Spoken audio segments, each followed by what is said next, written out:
everyone, and welcome back to Devils United. We'll be doing another player profile. This time it is on Chong. We've got Tommy with me today. How are you, Tommy? I'm good, thank you. How are you? Very well, thank you. And it's a pleasure to have you on, so thank you for coming on. No worries. It's good to be on. Yeah. Great, thank you. There's already a couple of people here in the chat already. Hello to Blues Focus TV. I know that is where Tommy is. So go and check that channel out and give it a subscribe. Hey there to Gaz. I hope you're well. And hello to Ravi. Thank you all for tuning in. So we'll talk about Chong because I know you did have him the first half of this season. A lot of the Birmingham fans say he's a fan's favourite, unsung hero. How would you describe Chong's first half of the season for you? Exciting, really exciting. I think when we signed him, I was kind of not skeptical because it's kind of the wrong word, but there was like things I'd heard about him before from Manchester United fans I've heard before, saying that I don't know, he's a little bit inconsistent. But as soon as he came for us, and that first game against Sheffield United, he was just fantastic. You know, just quick on the ball. He was agile, and you know his profile as well. It's like everything about him was just like amazing. So I think he's been a breath of fresh air in an otherwise pretty poor season for us, really. And also with his injuries as well, I think that probably has let him down a little bit. But there again, it's out of his control, those sort of things. So I'm happy with his performances he put in this season. He's given more than 100% in every single game. He's always tried to change the game and try and get involved. So those sort of things in a player are just what you need, really, especially in an injury crisis team like we are. Like we just, you know, he's been swept up in it as well with all the injuries that we've been having this season. So I'm just happy with everything he's put in for the club this season. And if he decides to come back, then fantastic. And if he doesn't, then I hope he does well wherever he goes next. Yeah, he did pick up quite a nasty injury and it has took him out until the rest of the season. But people said, from what I was hearing from other Birmingham fans, is that Chong made an impact like straight away. It didn't take them a couple of games. It was his first game and you could see that impact that he made onto the squad. I think with both of our United loanees this season, we had Chong, we had Ted and Mengi as well. Both of them, I was sort of interested to know what exactly they'd be like in the Championship, obviously, because it's a really tough division. It's very cutthroat.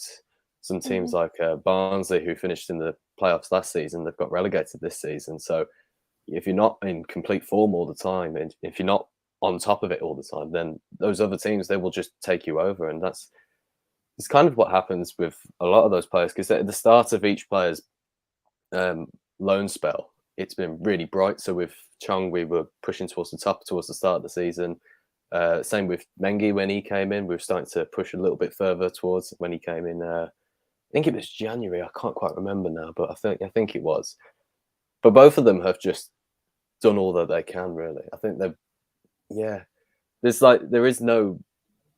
were straight in, like you say. It was just that sort of the filtering out, the getting to know the sort of club thing wasn't really a thing, really. It was like they were in, they were there, and getting stuck in. And that's what we like. We love players who get stuck in. We've always loved players that just like put a hard, crunchy tackle in. I love all that. It's brilliant. I love all that. I think us ourselves was a little bit cautious about Chong in itself because he came actually the season before. He was at Club Bruges and he didn't make nowhere near as many appearances. I think he made half the less appearances that he did make for Hughes, and that was in a whole season. So I think we was a little bit worried, especially coming to a more, as we would say, a more physical league, of how he would really adapt him, because we seen Chong as more of a kind of player who so fragile in a way where if he got took out, you don't know what could happen to him. There was a couple of times he got took out in the games this season. I can't remember who it was against. It might have been Derby at home. And it was clean through on goal. He took some players on, and one of the players just absolutely hacks him down. It got me so angry. I was like, he's done you, and then you've absolutely hammered him down. It's like, oh, come on, man. That's not right. But yeah, I think that is kind of the reason why you would be afraid of getting him injured, is because he is very technically gifted. He's got great feet. He's very agile, like I said. So I think you always worry about those players getting injured quite easily, is because they are so good sometimes. They're just like, they're like precious vases almost. Like if you drop them, then they could be done for. Yes, exactly. That is what we always worry about. And one of the players who we do have at the moment, I don't know if you've heard much about him, Hannibal Mejbri.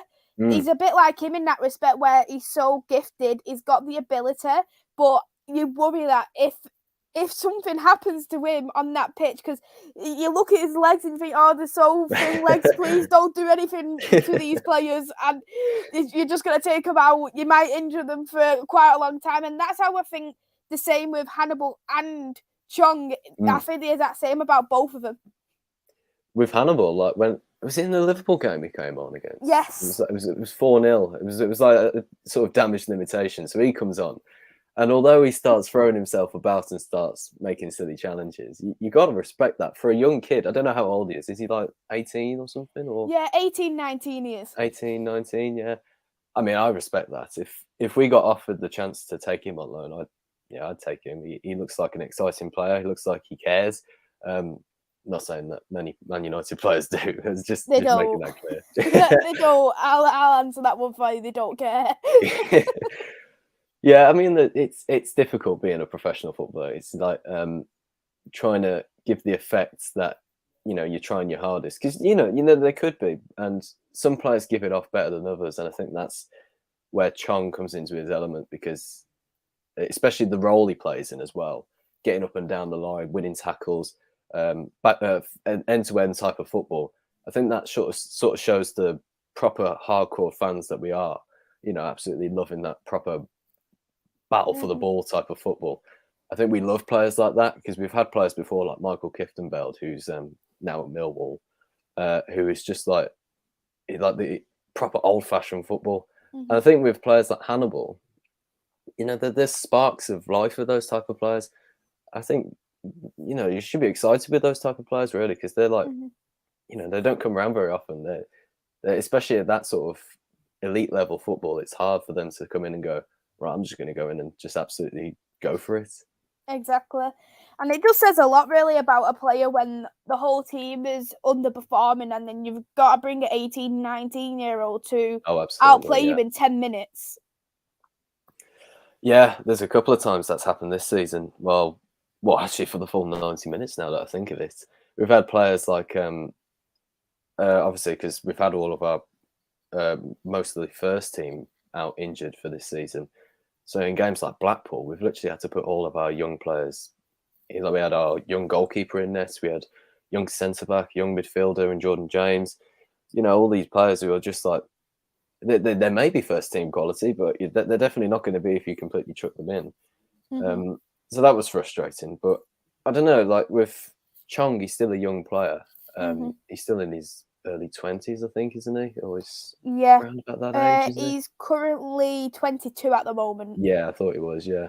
So, like, for him to come into a team like Blues and, like, one of the more established, more historic football teams, trying not to toot my own horn a bit too much here as a Birmingham City fan, I think coming into this team to try and be like one of the first team players after just coming in on loan it's hard.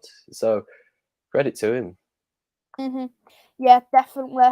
I know there's a few more people who had entered the chat. Hey there, Vincent. Hey there to Paul. Hey there, Rich. And hey there to Brummy Red. I hope you are all well. Ravi does have a couple of questions regarding Chong, which is one here. Which position and system do you think Chong is the most effective and impactful in? When I've seen Chong play for Man United, I've seen him, this was obviously in pre-season and in the Champions League, is we've seen him on the wings, we've seen him on the left and the right-hand side. But some people say he can play as a number 10 role as well. So but he might have played somewhere a little bit different at Birmingham, though. There's a couple of times that he played in the 10 role in that sort of cam position, where I think he was really effective because his sort of no-nonsense attitude, I think, really suits him. So he just gets the ball and then heads forward and tries to take players on.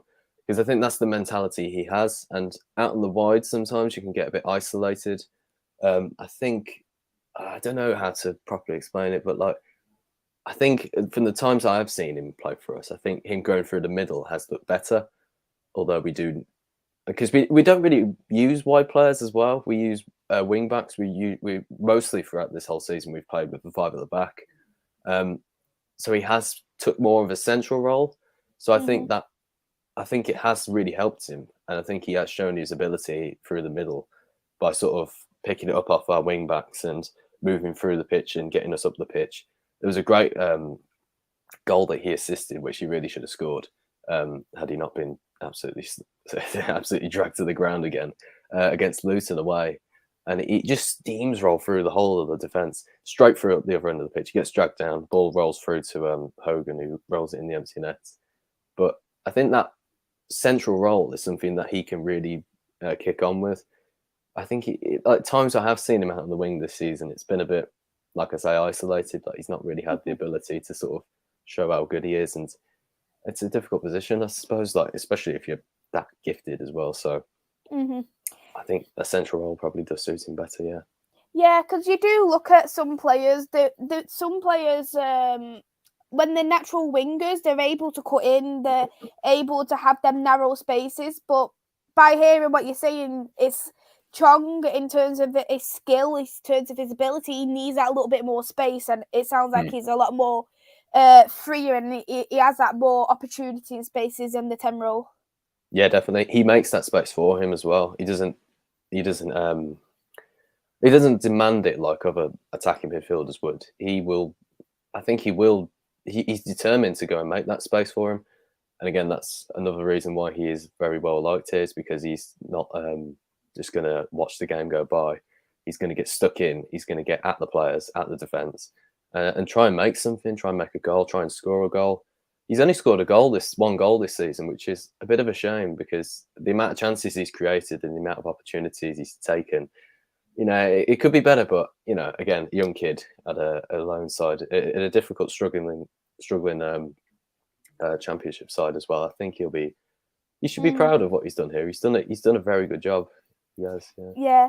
I've got a couple of here in terms of some highlights for Chong at Birmingham. He made his debut against Sheffield United. 2 weeks later, he made 2 assists over a 5-0 win against Luton. So for that, it does like them 2 highlights in particular was Chong's probably best games, if you probably agree with them. Yeah, I think his performance against Sheffield United for me stands out better because Sheffield United just come down from the Premier League. And so to go away at Bramall Lane on the first day as well, away in a hostile environment and pull a performance off like that was really, really good. I think with the Luton one, obviously, it was a strange sort of situation because we absolutely took Luton to the cleaners in both games. We beat them 5-0 away and we beat them 3-0 at home. And for a team who made the playoffs, we think that they'd they'd be beating us by that much. I don't know. I'm not qualified to say what happened to Luton on that day. I can only express what happened to us. But I think by the time that he played Luton away in those first few games, he was starting to really find his groove, really trying to find that sort of rhythm that he was getting into. Had a good first game against Sheffield United, and then sort of adapting to the Championship as the physical league it is. By the time he got to Luton, I think his confidence was absolutely sky high, just absolutely on cloud 9. Yeah. Another question here from Ravi of who do you think Chong links up well at his time at Birmingham? That's a difficult question because we've not really had a very consistent team this season. I think every time there's been whoever's been in front of him have always been very happy to have him there. So the strikers we have are like Scott Hogan and Troy Deeney, who we bought sort of towards the start of the season after it just sort of got started. So he's always given them proper delivery. But I don't know, judging by the amount of goals we've scored this season, you'd probably say that he hasn't linked up with anybody in particular. But I don't know, he definitely has. Like the chances he creates are absolutely golden. We just don't take them, unfortunately. which is evident for why we're down the bottom of the table again. Because if we'd have scored those goals, we'd be out of sight in the time. But yeah, I think with the midfield, I think that's probably his best shout. Even though there's not a particular player that he's really fitted into our midfield well. He's, like I said, he's tried positions out. He's gone out on the wide. He's come back into the midfield, to the middle of the pitch.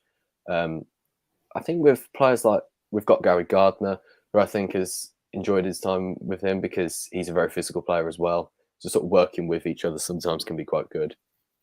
I don't know though. It's hard to pick out a particular player, but I'd go for maybe Gary Gardner. I don't know. I think it's just, again, our team's been too inconsistent to have picked out a particular player, but Gardner at a stretch, maybe. I'm not too sure. Yeah, I suppose if you had a less injury team, you would have a bit of more of an idea, wouldn't you, of who really suits Chong? Because there's always one player at a club who complements the other player, isn't it? Absolutely, yeah. It's a bit of a shame that there wasn't that player at that time with Chong, was it, to be honest. Yeah, so I'm trying to think now that I've been brought that question, because there's got to be somebody. I suppose, like, I don't know. Oh, actually, perhaps Riley McGree, who's now at Middlesbrough, Australian international, I think. Again, I just don't know, because the team's a bit inconsistent. He'd have fit into the team a couple of seasons ago, that's for sure. Under Gary Monk, when we had that team, I think he would have fitted in perfectly, really, with all those players. He'd have, with Che Adams, who's now with Southampton in the Premier League, I think that would have been it would have been dynamite, that team then. So it's a shame, because he could have really fitted into that team, but this team, where it's struggling and we're down the bottom of the championship and morale is not very high, it's starting to get a bit iffy, and I think he's done the best that he could do, and linking up with some of the players is but there again, our players could do with being better. We're going to go a little bit off topic here, and this was from Brummy Reds asking if you could take Lingard back. What's wrong with Jesse Lingard? I'm joking. Yeah, I'd absolutely love Jesse Lingard. I mean, his time at West Ham when he was a couple of seasons back, that was I think that was kind of his kick-on point into that season. But I don't know, he just can't seem to get it right at the moment with Man United. He's had seasons where he's looked really good. In the FA Cup winning season with Van Gaal, I remember that goal he scored against Palace was absolutely extraordinary. And he was starting to kick on a bit. He scored in the League Cup final as well against Southampton. He did, in 2017, was it? I think it was. It was under Louis van Gaal, so that would have been roughly around 2014, 2015, something like that, maybe. It is quite a long time ago, because a couple of days after Van Gaal got sacked, a couple of days after he won the FA Cup, because Lingard scored in extra time on the FA Cup game. Yeah, because there was that, and then there was also the League Cup next season, was it? Yeah, it was like Ibrahimovic scored twice, Lingard scored once, and was it Gabbiadini who scored the goals for Southampton? I think it was. Those two flicks around, just like spun round to equalise. Yeah, I remember that game well, actually. But his time at Blues, I think, was, again, it's similar to Chong, actually. We were probably in a worse position when he was here, Jesse Lingard, because we had. I mean, we're in similar situations, but we were in a worse position in the end because we only had him for half a season, if my memory serves me correctly. And under Lee Clark, where we literally couldn't sign anybody because we honestly had no money. We had a couple of United loanees in that season as well. We had Tyler Blackett on loan as well, I think. But yeah, again, like if he'd have just been our player, I'm sure that he would have just fitted in. Oh, we had Makeda as well, of course. I think we had him second half of the season. They were both number 9, so I'm pretty sure we had him second half of the season. But yeah, like from what I remember, he was a really quality player. He was, again, like Chong, quick and agile. He could finish. I think that's with Lingard at the time. I think people were seeing him as more of a striker role. So now if you probably fit into something more like Chong would, so sitting in that attacking midfield position. But I'd happily take him back. He's a Premier League player, really. I think any mid to lower Premier League team would definitely take him as well. So if we were to get him, that would be absolutely ace. It'd be like a proper Premier League signing. That would be. Yeah, I completely agree with that, to be honest. Ravi, for the question for me, I think with Chong, it's going to be difficult of where he would fit in with Manchester United, especially knowing that he plays in that number 10 role. So, of course, there's Bruno, Donny when he comes back, Mata if he decides to extend his contract, Hannibal can play as a number 10. So there's 4 players alone who would potentially get over Chong. So, and as Tommy has mentioned about him being isolated in the wing role that we're lacking in, it's quite interesting.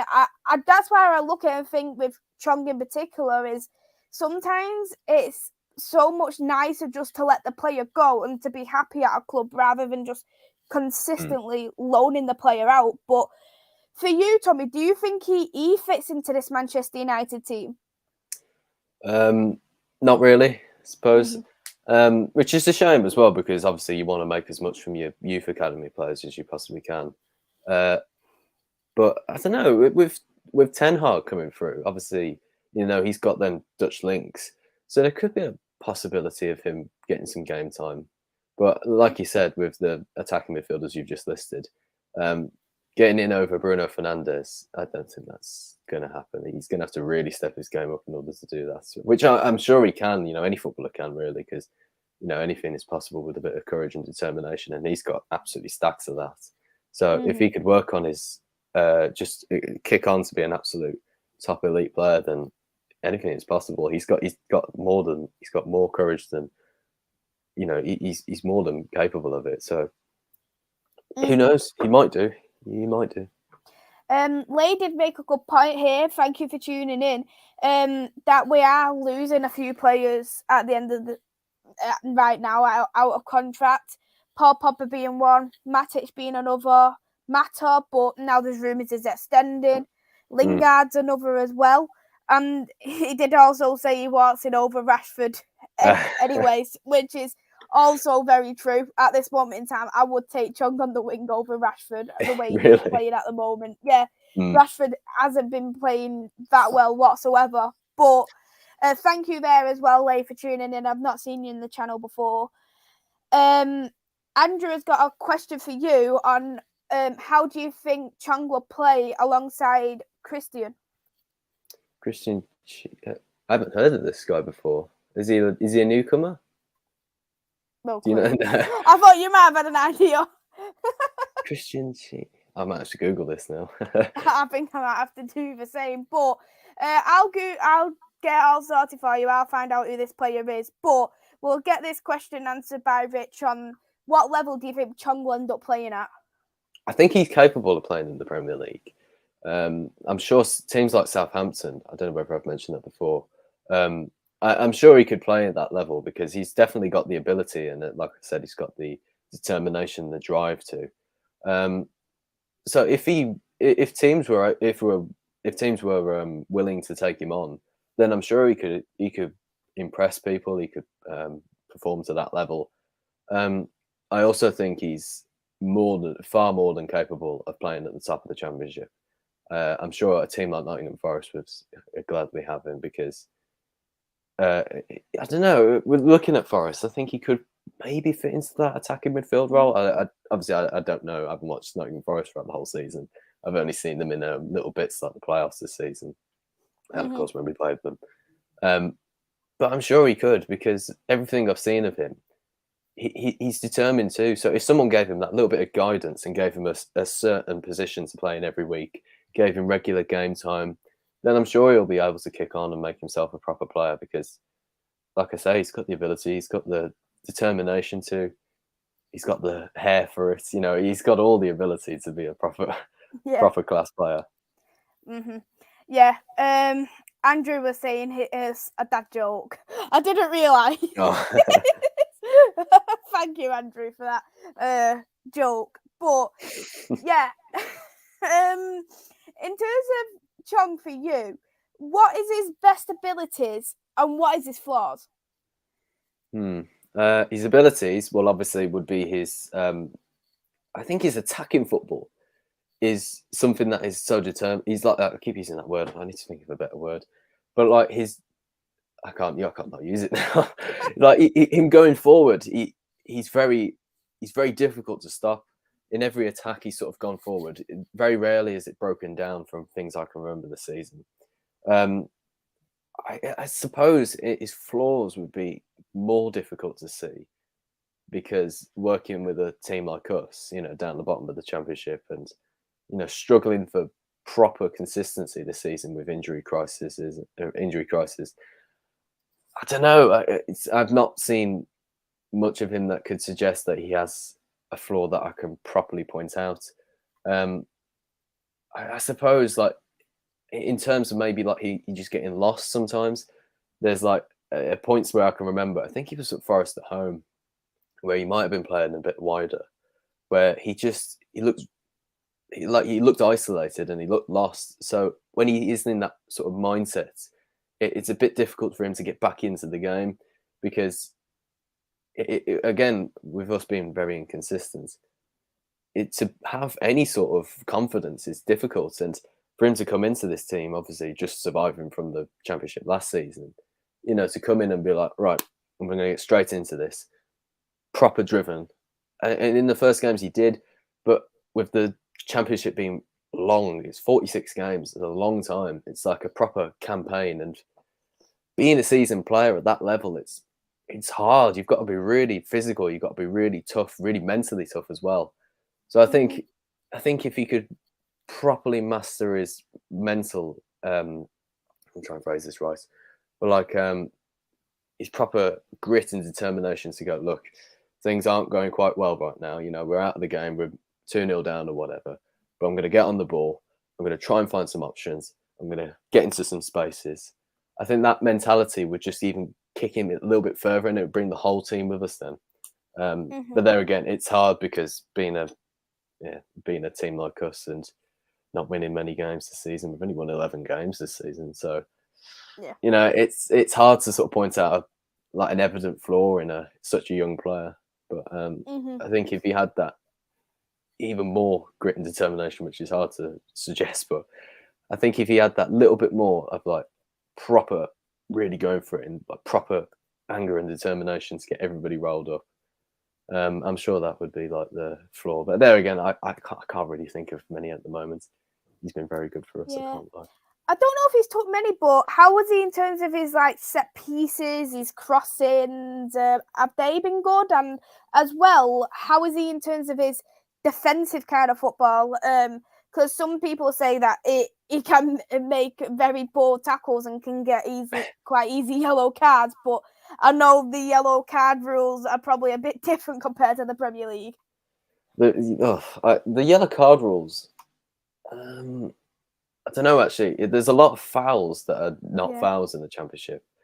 But I don't know. Yellow cards are quite a rarity for the red cards in our situation, really. Like we were away at Coventry towards the start of the season, and one of our players, Ryan Woods, just takes a player down away from him. It's like a tactical foul. Fernandinho does it all the time for Manchester City. He takes him down. It's a straight red card, and everybody's like completely gobsmacked by it all. So there's very cheap fouls and very inconsistent yellows and reds, and balls out of play and them being given as goals. But that's just referees. Unfortunately, they make mistakes. But in terms of his defensive ability, I think has been good for an attacking player. There was one that really sticks out in my mind where at the first game of the season against Sheffield United, he won the ball in the corner right by us, in the corner right by the corner flag, and he manages to shield the ball and sort of get some space. He plays it off the player out for a throw. So I remember that was good. So I'm just I think he is good going backwards. I can't remember any proper bad challenges, although it's been a long season. It's been a long, really quite sad season at times. So trying to remember those things. I can only really remember the Ryan Woods one at the moment.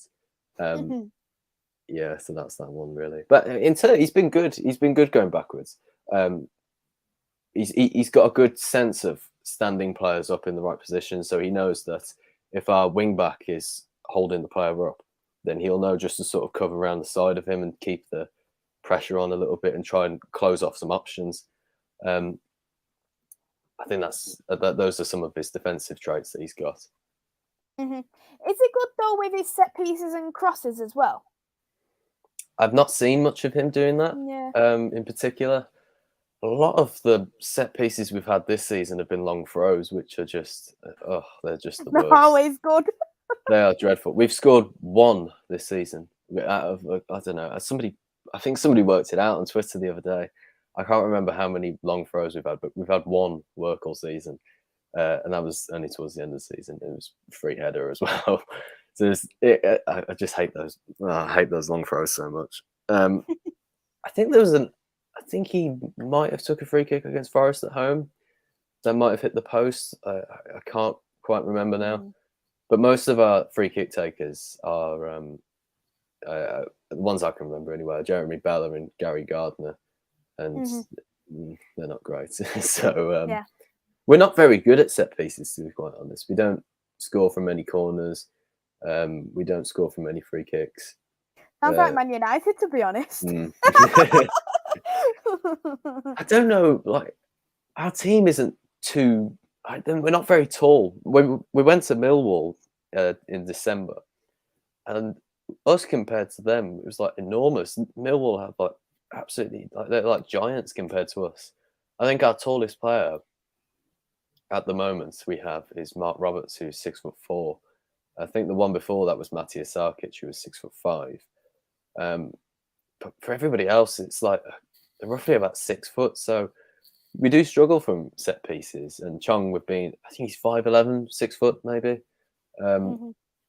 Again, he's tall, but he's not like at the height you probably need to be in order to, challenge aerially and make a proper threat in the air.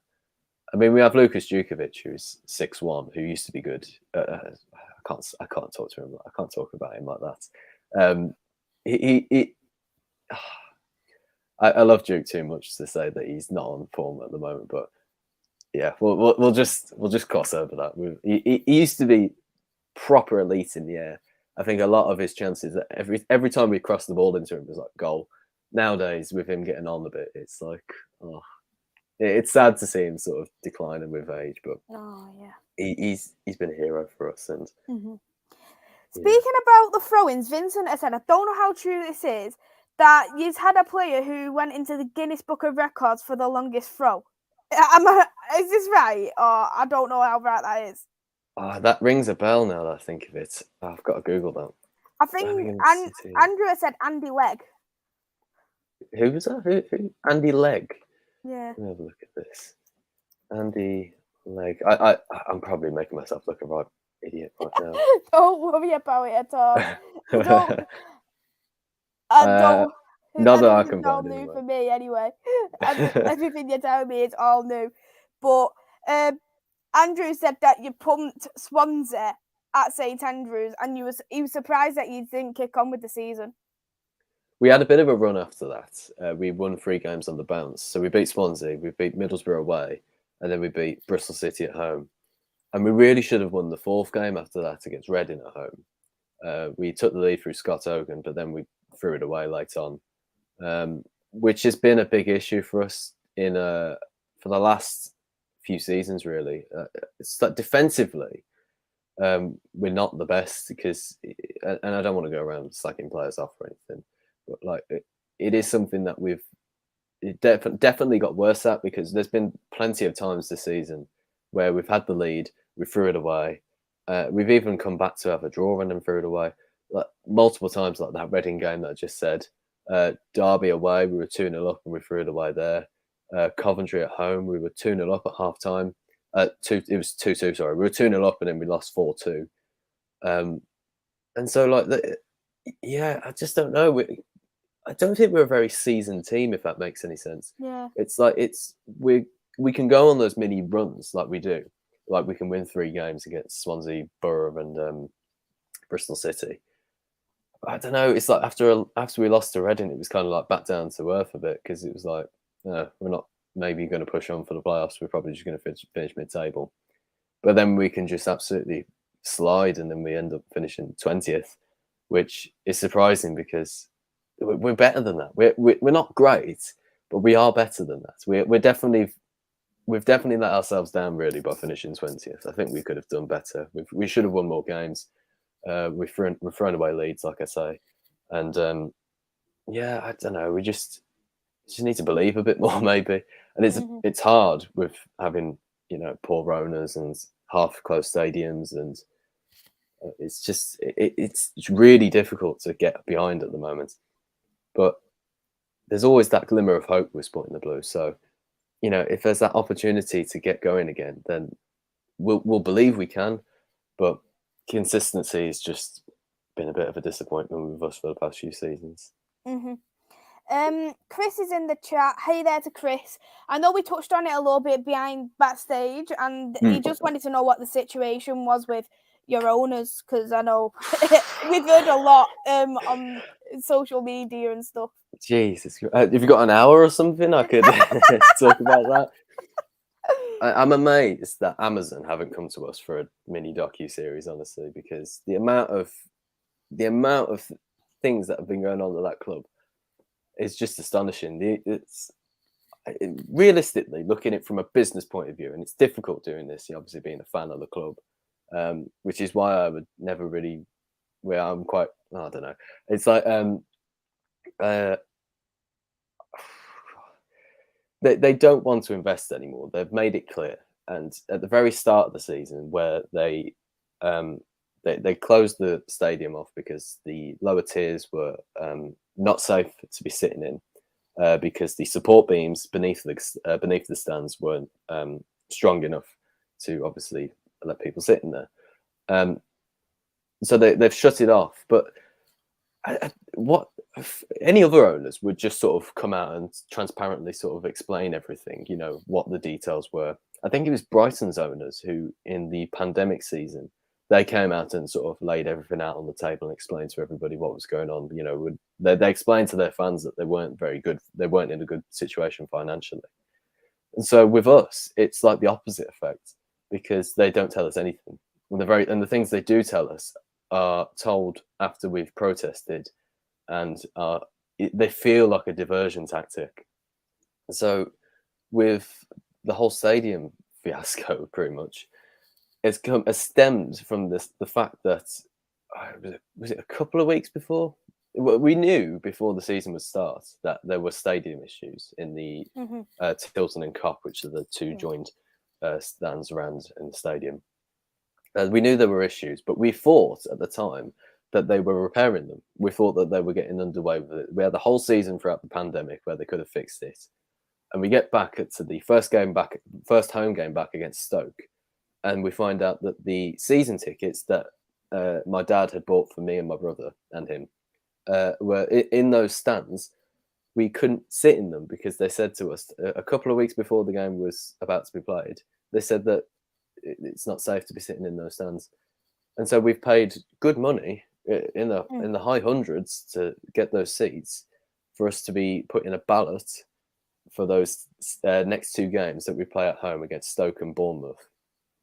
And so already the vibe you're getting off the club, it's not a positive one. It's not something that you don't look at them and go, yeah, good customer relations. You look at them and go, right, what's going on here? Like, why are they not opening those stands? And it dragged on and on and on. Unfortunately, but in that the comments earlier about Swansea when we beat them, that was the first game back in our proper seats. There was games before where the top of the Tilton, which is the one behind the goal, had been reopened, but the top of the Tilton had then been opened, which is where we sit. Back where we sat. So that's where that sort of good feeling of the club started to come back around. Before, okay, maybe they'll open the lower tiers after they've replaced them all. But we're months on now, and we don't even know if it's going to happen. Still, there's still very little talk about anything. There's new owners are supposedly taking over. We've got 3 bidders really, but all of them have gone quite quiet recently. I don't know whether that's just getting down to like the paperwork and sorting things out, and you don't want to be airing things out too much. But the feel again, it's like such a roller coaster sport in the Blues, because you can have really high moments where you're on a good run of form. You can then shoot down to like 5 games defeated, to then having new owners, to then having no new owners, and then the sort of the middle bit where like are we going to have new owners, or is it not going to happen? Yeah. Because realistically, these owners that we have at the moment, BSHL, who are the company who are in charge of Blues, pretty much they're like the majority shareholder, if I'm right. The chances of them fixing those stands are pretty much none. You know, they don't want to spend any more money. It's why we've had to loan players out like Chong and Mengi. It's why we've had to get rid of loads of players off the wage bill. Which players that they bought thinking that they were going to be ones to push us onto the Premier League, which I don't particularly blame them for trying, but the naivety, I think, of them have been a bit questionable. They should have known to have had somebody proper in the background and had that proper authority to go, listen, you want this player for £6 million, he is not worth £6 million. You go and get somebody else for a different price or something like that. And so they've invested, but they've invested poorly or too much. So when it comes to fixing the basics, they don't have the money for it anymore. Mm-hmm. So it sounds like when you have invested, it's been invested in the wrong type of way. But in terms of the stadium, I've heard stuff about the stadium itself, that it's unsafe. And I know some of the women's games actually get shown also at your home ground. And they've said that it's literally just like the lower stand, just one of them what's open, and nowhere else is open at all. And I can imagine, as a football fan, going to that game, it'll be quite difficult to watch as well, knowing you haven't got that atmosphere. Yeah, I completely agree. We used to play, the women's team used to play at Solihull Moors, and I feel sorry for the people who go and watch those games at the ground now, because our stadium, it's a big ground, it really is. It might not look too big, but it's a 30,000 seater. You know, it's a big ground, and for a championship side, it's quite big as well. I'm playing, like, I don't know how many the women's team's attendance is. I think it's, I don't know. Actually, I can't remember. I think I've seen it was something like 780 per game. Yeah, that's what I was thinking. Yeah, around about that much. So at Solihull Moors, like a non-league ground or a national league ground, that sort of the attendance there would make a good atmosphere. And we went to some games before there, and it was good atmosphere. It was like, but in a 30,000 seater stadium, it's just lost. And if I remember rightly, the reason why they play there is because they can almost afford. I think they can avoid financial fair play rules. I think that's the only reason they play there. Else they just play back at Solihull Moors. I think that's why it is. I might be wrong on that. I don't know. But it's sad, really, that the women's team, because they've got relegated this season as well from the lack of investment. Darren Carter's done the best job he can do. He's won 2 games with them. We haven't won a game since all season, I don't think, or one or something. But you know, to have that fight back at the club and having a proper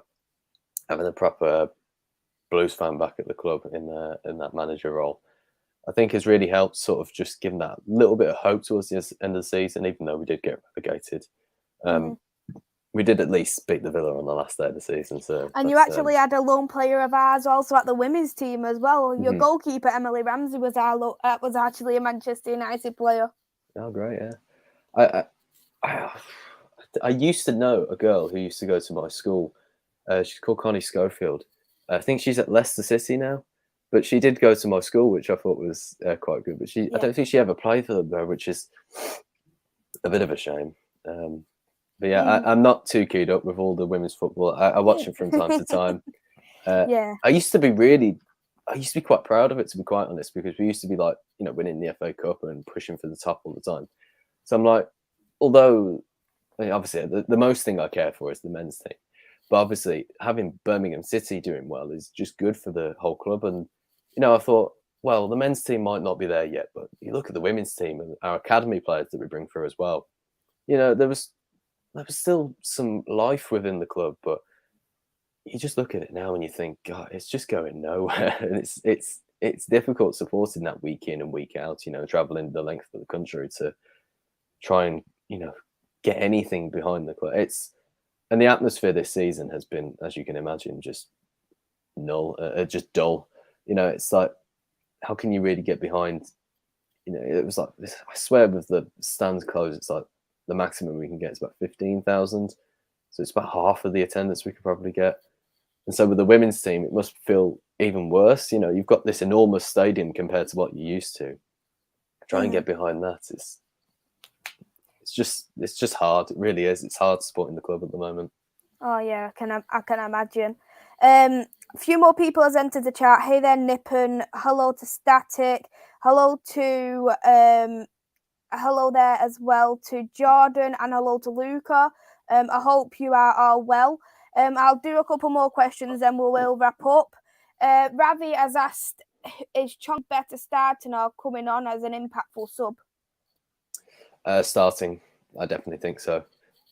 Times that he's come on, although it's hard to say because the times he come off the bench were times when he was injured before. So I think with him starting, especially in the early games of the season, from what I saw of him, was very good. He was raring to go after the ball immediately. And when he did get it, going forward, creating opportunities. So in the times that he did sort of come on off the bench in those games after he was injured, was much more difficult for him. In the game against, was it Huddersfield, I think he was, when he first came back. Couldn't get into the game. He didn't have the sort of the Chong look to him like he sort of has when he comes on and just he's immediately after everything. It was like it wasn't there after he got injured. So I think with him starting, it's like he's ready for it. Coming off on the bench, I don't think he has that same, because he sort of watched the game go past perhaps, where he's sort of ready to go when he's immediately on there. He doesn't know what's coming next. So starting, I definitely think he's much better. I don't know if he has took any, but has he took any penalties at all? No, he hasn't. No, I just wanted to. We don't get many penalties. Yeah. Never mind him taking any. How many have you took then this season, out of curiosity? I can't remember now. We just don't get many. That's all. Because every time we do get a chance in the box, we get dragged down, pulled down, elbowed in the face, like we did a couple of seasons ago. One of our Spanish strikers, Alvaro Jimenez, literally got an elbow to the face, and the referee said no penalty.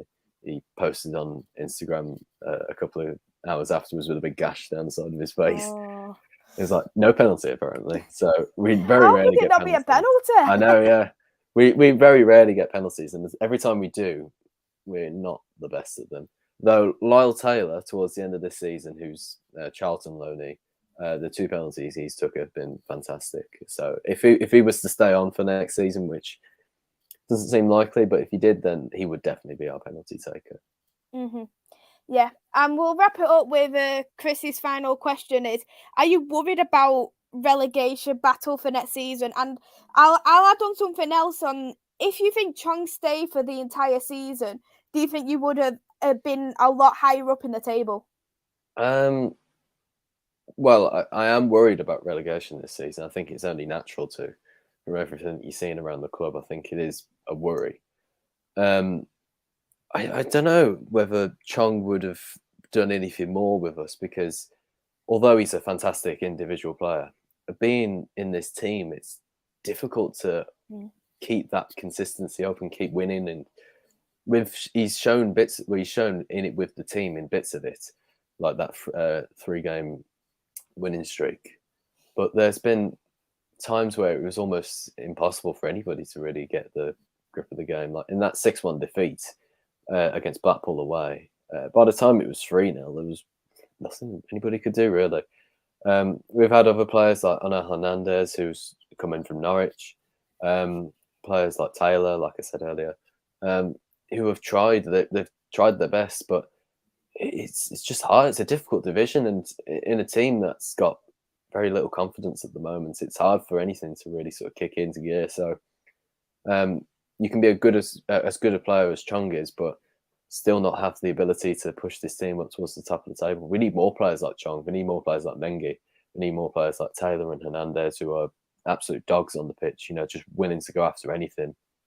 And I think that's what's that's why they stand out for us in this team, because we've got players before, players who have been here before, like I said, Michael Kieftenbeld, who have just been, well, I don't want to say not the best of players because that's harsh, but players who are just like absolutely willing to die for the club and willing to die for the shirt and have that can-do attitude, really, and absolutely after everything. And you know, we've got a chant that I won't say on stream because it's got swear words and everything, but it's like proper get into them, and you know, like, it's the attitude of the club, it's the attitude of the fans, it's the attitude what I want to see on the football pitch. You know, I don't want to. I have a lot of respect for proper tiki-taka football and everything. But what I want to see is somebody getting into a mean tackle, moving that ball forward as quickly as you can, and absolutely smashing it in the back of the net with all the crowd going up. You know, that is that's the culture of the club. It's what we've grown up on before and many years before. So I am worried about relegation, but there's still that possibility that we can easily stay up, and we might even have a pretty decent season. It's just how inconsistent. That's how up and down the championship is. You can be like Barnsley one season going for the playoffs, Could be like and then you can be Huddersfield. relegated. Yeah. You can be down the bottom of the table like Huddersfield were, and then up third. They finished third this season. You know, and you can be like Luton as well. Like they're again, I don't want to use small club because you know they've been around for hundreds of years, like I say, but they finished sixth this season. They were third at one point. You know, like this league, it's all possible. Everybody can amount to anything. You know, the teams that are coming up, like Sunderland, you know, they could easily push on for the playoffs this season, and there's no reason why we couldn't as well. But it's a tough division, so I'd happily take a mid-table finish this season, even though it's not very ambitious. It's just anything away from a relegation battle, really. We've had too many seasons of that. We've not finished higher than 17th since 2016. Wow. So we need something properly. Yeah, it sounds like you do. Good evening to you, Reese. I hope you're well. And I think this final question, what I'm going to ask from Reese is, I think it'll tie nicely what you've said of where do you hope your club will improve in the summer? Well, first of all, we need players. And there's a picture on Twitter somewhere of the amount of squad depth we have in each position. We have no left backs and no left midfielders. So in terms of squad depth already, those two positions are absolutely gone completely, because no matter what formation you play, you're going to need one of at least others. And that's where we've struggled this season, where we've had wide players like Jeremy Bella and Jordan Graham, who are naturally wide wingers who, you know, operate in that area, have had to drop into a more defensive role. So with us struggling in terms of money as well, getting depth into those positions, we either have to rely on the younger players or we have to go out and spend, which both of them seem difficult. So on the pitch is the absolute first one. That's the absolute priority. You can't win anything without any players on the pitch. Secondly, would definitely be new owners, because they're not wanted here, and I don't think they want to be here anymore. So the second they get out and, you know, sell up to owners who actually want to invest and make a proper, you know, actually care about the club, and then that's the second one. And the third one is simple as getting the stands back open, because there's nothing wrong with the fans. You know, we might not have had a best season in terms of like atmosphere, or we might not have had the typical Blues atmosphere that we had in previous years. But that's all it just the stands back open, and then we can sort the rest out. We don't need anything else. We just need those stands back open, a whole ground, good team on the pitch, good owners in behind the club, and us fans can take it anywhere. Then, you know, with the atmosphere we've had before in those playoff games a couple of years ago, it's about 10 years ago now. Jesus. those games against Blackpool, like, they were absolutely rocking, and like in the cup run as well, when we went on to win the Carling Cup, we've got the atmosphere. We can easily do that. It's more than possible, like I say. So just get those stands back open, get some squad depth and new owners, and we could have a decent season. We really could. Yeah, I really do hope so, that you do have a much better season next season. We'll wrap it up here. Hey there, I like coffee. Tommy, Thank you so much for coming on, taking the time. It's been an absolute pleasure talking to you and getting a little bit more detail there into Chong and getting more detail into Birmingham in itself, because there's a lot of things that nobody really knew about Birmingham. So thank you very much. Thank you. It's been a pleasure actually, absolutely coming on. That's okay. And would you like to shout out your socials? Yeah, we've obviously got the Blues Focus TV YouTube channel that you can go and subscribe to. We've just hit 2,000 subscribers, so we'll be having more content coming over the summer. We've got a Football Manager career mode coming from James. I'm looking at doing some more content over the summer as well. We're bringing back the matchday vlogs for next season, so keep up to date.